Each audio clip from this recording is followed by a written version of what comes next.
एक समय की बात है। एक गांव में सफेद साड़ी वाली चुड़ैल का आतंक था।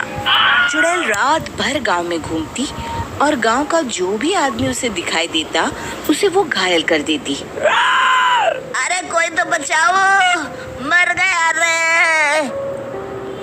एक रात हरिया अपने खेत से अपने घर लौट रहा था कि तभी अचानक उसके सामने चुड़ैल आ जाती है। अरे बाप रे, ये चुड़ैल कहाँ से आ गई? आज तो मैं गया काम से।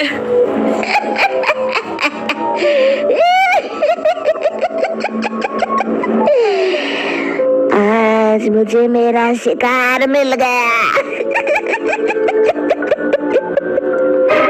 अरे चुड़ैल दीदी, मुझे छोड़ दो। जैसे ही चुड़ैल हरिया की तरफ बढ़ती है, हरिया वहाँ से भाग जाता है और अपने घर के दरवाजे पे पहुँचता है। अरे भगवान, जल्दी से दरवाजा खोलो, मेरे पीछे चुड़ैल पड़ी है। हरिया की पत्नी जल्दी से दरवाजा खोल देती है। अरे आप इतना हाफ क्यों रहे हैं?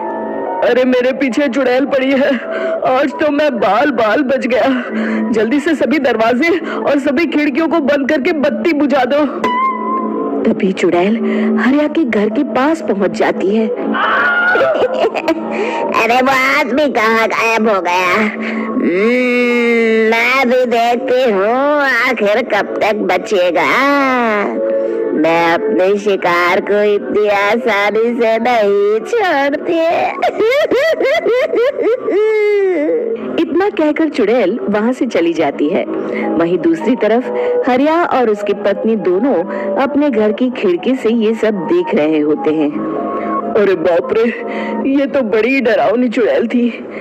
अगले दिन ये बात आग की तरह पूरे गांव में फैल जाती है और धीरे धीरे लोग चुड़ैल के डर के मारे शाम होते ही अपने घरों से बाहर निकलना बंद कर देते हैं। कुछ दिनों के बाद भाई, मैंने तो इस चुड़ैल के डर के मारे रात को अपने खेतों को पानी देना बंद कर दिया है। कहीं मेरी फसल सूख गई तो मैं तो कहीं का नहीं रहूंगा। साहूकार का कर्जा कैसे चुकाऊंगा?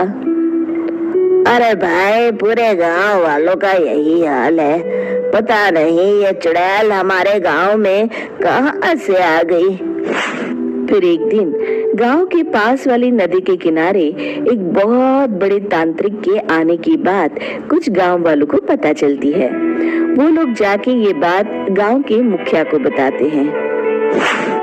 मुखिया जी, नदी के किनारे एक बहुत ही पहुंचे हुए तांत्रिक बाबा आए हैं, हमें उनसे मदद मांगनी चाहिए। मैंने सुना है वो बड़े बड़े भूतों और चुड़ैलों को अपने वश में कर लेते हैं। मुखिया जी सभी गांव वालों को लेकर उस तांत्रिक के पास पहुंच जाते हैं। ओम फट स्वाहा, ओम फट स्वाहा। तभी तांत्रिक अपनी बंद आंखों को खोलकर कहता है, क्या बात है? तुम सब लोग यहाँ क्यों आए हो? मुखिया जी उस तांत्रिक को सारी बात बता देते हैं। अच्छा, तो ये बात है। और तांत्रिक अपनी आंखों को बंद कर लेता है। मैं देख रहा हूँ तुम्हारे पूर्वजों ने बहुत पाप किए थे, जिससे ये गांव अब श्रापित हो चुका है। उसी के फल स्वरूप तुम्हारे गांव में चुड़ैल आई है। ये चुड़ैल बहुत खतरनाक है, ये किसी को नहीं छोड़ेगी। हे भगवान, मर गए रे, अब क्या होगा? तभी गांव के मुखिया जी कहते हैं, बाबा, इस चुड़ैल से हम सबको बचा लीजिए, कोई तो उपाय होगा। इसका सिर्फ एक ही उपाय है, सभी गांव वालों को बारी बारी हर दिन अपनी आधी फसल उस पहाड़ी के ऊपर बनी काली गुफा में छोड़ के आनी होगी। तभी उस चुड़ैल की भूख मिटेगी और श्राप का प्रभाव खत्म हो जाएगा और तुम सब जिंदा बच जाओगे। सभी गांव वाले उस तांत्रिक की बात को मान लेते हैं और वहां से चले जाते हैं। फिर अगले दिन से रोज उस गांव के लोग बारी बारी से अपनी आधी फसल उस काली गुफा के पास जाकर रखाते। कुछ दिनों बाद हरिया की बारी आती है।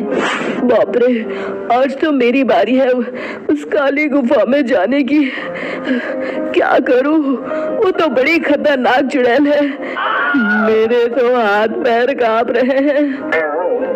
फिर हरिया डरते डरते अनाज की बोरियां अपनी बैलगाड़ी में लाद देता है। तभी हरिया की पत्नी उससे कहती है, देखो जी, संभल के जाना और किसी भी हालत में शाम होने से पहले वापस आ जाना। उस चुड़ैल का कोई भरोसा नहीं है जी। हरिया बैलगाड़ी में बैठते हुए कहता है, भगवान, मैं क्या वापस आऊंगा। लगता है अब तो मेरी खबर ही आएगी। इतना कहकर हरिया वहां से चला जाता है। रास्ते में जंगल से गुजरते हुए हरिया की बैलगाड़ी का एक चक्का बड़े गड्ढे में फंस जाता है। हे भगवान, अब ये क्या मुसीबत है। हरिया नीचे उतर के पूरी ताकत से अपनी बैलगाड़ी को गड्ढे से निकालने की कोशिश करता है। बहुत देर मेहनत करने के बाद हरिया की बैलगाड़ी उस गड्ढे से बाहर निकल जाती है। हे भगवान, अब तो शाम होने वाली है। आज तो मैं गया काम से। जैसे तैसे हरिया काली गुफा में पहुंच जाता है। अरे मर गया रे, यहाँ तो चारों तरफ डरावना माहौल है। मैंने यहाँ आने में बहुत देर कर दी, कहीं चुड़ैल नाराज ना हो जाए।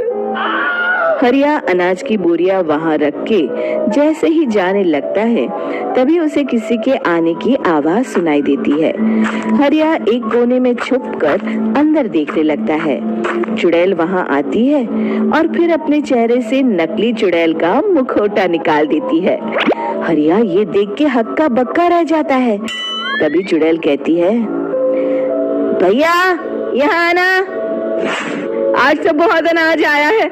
इसे मिलाकर अब हमारे पास ढेर सारा अनाज जमा हो गया है। कल ही हम इसे शहर में बेच आएंगे और माला माल हो जाएंगे। तभी अंदर से नदी के किनारे वाला तांत्रिक बाहर आता है। अरे, ये तो तांत्रिक बाबा है। हाँ, अब तो हम दोनों की जिंदगी मजे में कटेगी। गांव वालों को बेवकूफ बनाना इतना भी मुश्किल नहीं था। लोग तो तुम्हें सच में असली चुड़ैल समझते हैं।